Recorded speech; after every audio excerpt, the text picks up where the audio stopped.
مفيش مشكله. يا سلام بالسهوله دي. لما بتيجي تولد المصريه بتفضح الدنيا. يا محمد. انت السبب ليه؟ ما هو بمزاجك يا رمه. وجابك من جامعه الدول. تمام. وتقعد تصوت وتفضح الدنيا، انما الاجنبيه الاجنبيه دي سيمفونيه خارجه من بقها. سيمفونيه بتولد وقاعده كده. ايه ايه ايه مايكل جوني. ايه دكتور. انا مش عارفه ابو الواد مين، مايكل ولا جوني ولا الدكتور؟ هو اسمه مايكل وبيقولوا له يا جوني وهو شغال دكتور تشعر قصدي. لا والنبي.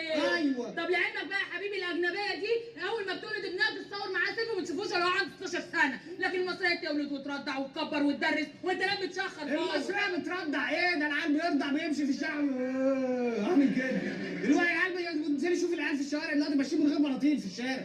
والله صلابيط وماشيين مسلمين امرهم لله. لا والله. وبعدين يروح المدرسه يقول قول يا حبيبي ورايا. ايه؟ يقول له راح الفرح وجه. ده اسمه كلام؟ ده العيال باظت. ده على اساس ان الاجنبيه بترضع ملك تشيك مثلا يعني. ما تفهميش بقى ملك تشيك زبادي خلاط. ما تفهميش طب بيرضع يطلع توم كروز. يا عم توم كروز انت عشان بس نجيب من ابو نيه ومن الاخر. ضفر الست المصريه ب1,000,000